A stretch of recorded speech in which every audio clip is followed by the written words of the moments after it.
অপর সহকর্মী ইরন রয়েছে আমার সঙ্গে সরাসরি। ইরন, সেদিন আমরা মানুষের ক্ষোভ দেখেছি, হতাশা দেখেছি, কান্নায় ভেঙে পড়া দেখেছি। মেসিকে তারা দেখতে পাননি, দেখতে পাবেন কি করে? যেখানে মাঠের মাঝখানে মেসি, তার চারপাশে অগুন্তি মানুষের ভিড় ঠিক ঠিক করে রয়েছেন।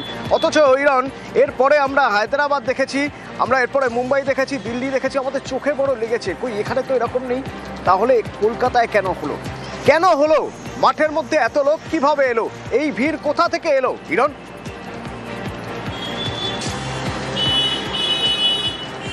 দেখো, প্রথমেই তোমাকে জানিয়ে রাখি যে সূত্র মারফত খবর পাওয়া যাচ্ছে মেসি ইভেন্ট কলকাতায় আয়োজনের দায়িত্ব শতদ্রু দত্ত নিজের ব্যক্তিগত লোকজনদের দিয়েছিলেন। বাকি যে ভেন্যুগুলো সেখানে কোনো ইভেন্ট ম্যানেজমেন্টকে পুরো দায়িত্ব তিনি বিক্রি করে দেন বা তাকে দায়িত্ব দিয়ে দেন, তার বিনিময়ে তিনি টাকা পান। অর্থাৎ সেক্ষেত্রে বাকিগুলোর ক্ষেত্রে নিজের হাতে তিনি কিছুই রাখেননি, নিজের কয়েকজন লোককে পাঠিয়েছিলেন অ্যামাউন্ট সই করার জন্য বা যাবতীয় অফিসিয়াল কাজের জন্য। কলকাতার ক্ষেত্রে তিনি চেয়েছিলেন নিজের লোকরা মিলে আয়োজন করবেন এবং কলকাতা তার নিজের শহর একটু বেটার কিছু করবেন, এবং সেই বেটার কিছু করার প্ল্যান করতে গিয়ে তিনি এত লোককে মাঠে ঢুকিয়ে ফেললেন, যেটা নিয়ে এই সমস্যার সূত্রপাত। যা সূত্র মারফত খবর, ক্লোজ মেসির একদম কাছে যেতে পারবেন মাত্র 12 জন। সেই 12 জনের নাম তালিকা দেওয়া ছিল। এছাড়া মাঠে 212 জন টোটাল মাঠে থাকতে পারবেন, ইনক্লুডিং দুটো দলের ফুটবলার, মোহনবাগান ডায়মন্ড হারবারের মাঠে যারা ঢাক বাজাবেন, যারা প্রোগ্রাম করবেন, অ্যাঙ্কার, নাচবেন, সিকিউরিটি, সব মিলিয়ে মাত্র 212। অর্থাৎ 212 জায়গায় যে ছবি আমরা দেখেছি সেটা কিন্তু কয়েক হাজার অতনু। অর্থাৎ বাকিরা যারা ঢুকেছেন, এরকম খবর পাওয়া যাচ্ছে, ধরো উদাহরণস্বরূপ যে ম্যানেজমেন্টের দায়িত্বে ছিলেন তার একার থাকার কথা এবং তার টিমের থাকার কথা, তার পরিবারের সদস্যরা ঢুকে পড়েছেন। এইভাবে যারা যে পুরো ইভেন্ট ফ্লোটা দেখছিলেন, এবং আমাদের হাতে অতনু ফ্লো চার্টটাও এসে পৌঁছেছে। সেই চার্ট যদি তুমি দেখো, ফ্লো চার্ট, তাহলে অবশ্যই বুঝতে পারবে যে মেসিকে ঘিরে কি কি পরিকল্পনা হয়েছিল আর কি কি মিস করলেন কলকাতাবাসী। তাই একটা শব্দ বলতে হবে, ইস, যদি ওটা হতো তাহলে এই দিকটা আমাদের মিস হতো না। কারণ আমি ফ্লো চার্টটা নিশ্চয়ই আমরা দেখাবো, সেই ফ্লো চার্টে অতনু পরিষ্কার লেখা রয়েছে 11:20 থেকে 12:45 মেসি থাকবেন, এবং হাইলাইট করা রয়েছে 11:20 থেকে 12:45। সময়টা প্রায় 1 ঘন্টা। মেসি ছিলেন কতক্ষণ? সব মিলিয়ে 22 মিনিট। মেসির সিকিউরিটি চাননি মাঠে, মেসির নিরাপত্তার অভাব হচ্ছে, তাই থাকতে তিনি চলে যান। এই ফ্লোচার্ট অনুযায়ী আমরা দেখতে পাচ্ছি মেসি পেনাল্টি শুট করতেন মেসিকে নিয়ে, এবং হাইলাইট করা রয়েছে মেসিকে গ্র্যান্ড ওয়েলকাম করা হবে। যে ঘটনাটা বলা আছে 11:20 থেকে 11:35, 15 মিনিট নাকি মেসিকে গ্র্যান্ড ওয়েলকাম করা হবে। যখন মেসি ঢুকলেন সেই সময়টা দেখা গেল সবাই চলে এলেন, এই ওপেনিংটাই আর হলো না, মেসিকে কোনো ওয়েলকাম করাই হলো না। তারপর যাবতীয় ইনফরমেশন দেওয়া রয়েছে এবং সেখানে দেখা রয়েছে যে 11:40 থেকে 12:10 ফুটবল ক্লিনিক হবে, অর্থাৎ বাচ্চাদের সঙ্গে 30 মিনিট সময় কাটাতেন মেসি, বাচ্চাদের সঙ্গে টিকি টাকা খেলতেন মেসি, সুয়ারেজ, ডিপল, আর কেউ থাকতেন না। এটা হলো না। তারপরের ফ্লোচার্টে কি ছিল? 12:10 থেকে 12:15 একটা পেনাল্টি শুট আউট তার আগে হবে, এবং শাহরুখ খান তিনি আসবেন, অর্থাৎ একে একে মাঠে আসবেন। শাহরুখ খানের আসার কথা 12:15 পর্যন্ত। 12:15 থেকে 12:17 সৌরভ গাঙ্গুলি এবং লিয়েন্ডার পেস তারা মাঠে ঢুকবেন, এবং তারপরেই সিএম 12:20 মাঠে আসবেন, 12:30 পর্যন্ত থাকবেন, এবং তাকে সংবর্ধনা দেওয়া হবে, সিএম এর হাত দিয়ে মেসিকে সংবর্ধনা দেওয়া হবে, এবং 12:30 থেকে 12:32 মেসির হাতে একটা ট্রফি তুলে দেওয়া হবে। এরপর 12:32 থেকে 12:33 ফটোশ্যুট হবে। সেটা কার সাথে? লেখা আছে টলিউডের সাথে, অর্থাৎ টলিউডের সেলেবদের সাথে ফটোশ্যুট হবে, এবং অবশেষে তারপর আরও কিছু ফটোশ্যুট থাকছে, এবং শেষে দেখা যাচ্ছে যে মেসি 12:45 নাগাদ মেসি বেরিয়ে যাবেন। এই পুরো ফ্লো চার্ট যেটা আমাদের হাতে রয়েছে, এই চার্টটাই কিন্তু জানতে চাইছেন পুলিশ।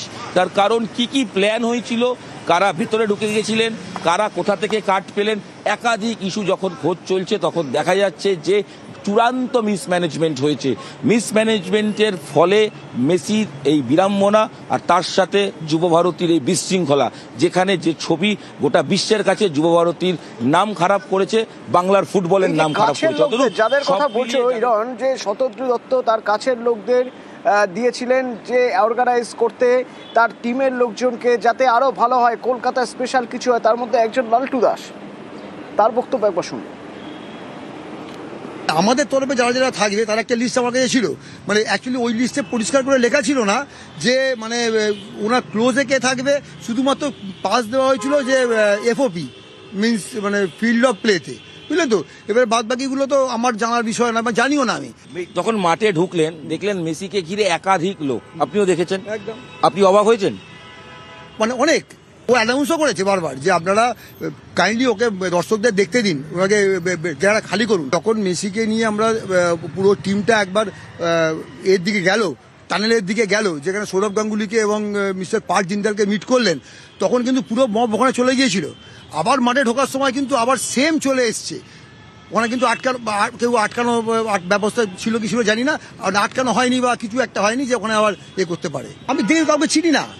মানে এদের কাদেরকে দেখে অবাক? ইউটিউবার ছিল? আমি অ্যাকচুয়ালি ওরা কে ইউটিউবার কে অন্য আমি সেটাই জানি না। আমি অবাক হয়েছি, আমি দেখে অবাক হয়েছি যে মেসির মতো একটা এর ক্ষেত্রে এত লোক কেন পাশে আসবে। উদ্যোক্তাদের কিছু তো ভুল ছিলই, দায়িত্ব নিতেই হবে। পুরো আয়োজনের দায়িত্বে যারা দায় তাদেরও নিতে হবে। তাদের নাকি ধরা হচ্ছে, একের পর এক জিজ্ঞাসাবাদ করা হচ্ছে।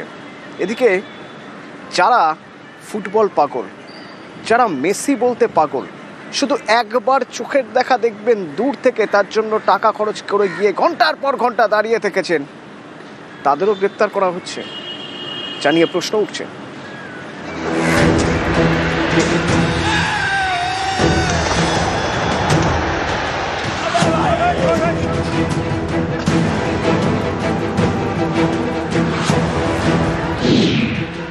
শনিবার মেসি ইভেন্টের 35,000 টিকিট বিক্রি হয় অনলাইনে। এছাড়া অফলাইনেও প্রচুর টিকিট বিক্রি হয়।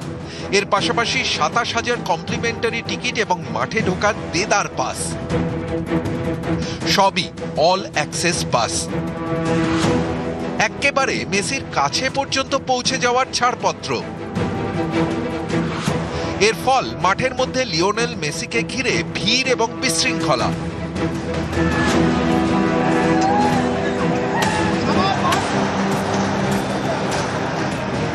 ফুটবলের রাজপুত্রের অনুষ্ঠান ঘিরে শনিবার চূড়ান্ত বিশৃঙ্খলা তৈরি হয় যুবভারতী স্টেডিয়ামে। হাজার হাজার টাকা দিয়ে টিকিট কেটেও লিওনেল মেসিকে এক ঝলকও দেখতে পাননি দর্শক। মাঠে মেসিকে ঘিরে সারাক্ষণই ছিল সেলফি তোলার ভিড়। শেষ পর্যন্ত নির্ধারিত সময়ের আগেই যুবভারতী ছেড়ে বেরিয়ে যান লিও। এই ঘটনায় অনুষ্ঠানের মূল উদ্যোক্তা শতদ্রু দত্তকে গ্রেফতার করা হয়েছে। আর মেসিকে দেখতে না পেয়ে বিক্ষোভ দেখানো, স্টেডিয়ামে ভাঙচুরের ঘটনায় গ্রেফতার একাধিক। বাসুদেব দাস, সঞ্জয় দাস, অভিজিৎ দাস, শুভ্রপ্রতিম দে, গৌরব বসু। পুলিশের দাবি, স্টেডিয়ামের ভিতরে ভাঙচুরের ফুটেজ দেখে অভিযুক্তদের শনাক্ত করেছে তারা। বাকিদের চিহ্নিত করার প্রক্রিয়া চলছে, যদিও পুলিশের দাবি মানতে চাননি অভিযুক্তদের আইনজীবী। উনি দামি টিকিট কেটে এখানে এসেছি খেলা দেখতে, কিন্তু আমাকে উল্টে এই কেসে ফাঁসিয়ে দেওয়া হলো। পুলিশ বলছে যে সিসিটিভি ফুটেজ দেখে গ্রেপ্তার করা হয়েছে, কিন্তু কোর্টে সেরকম কোনো প্রমাণ দিতে পারে। পুলিশ খালি জেসি প্রেয়ার করেছে, কোনো পিসি রিমান্ড করেনি।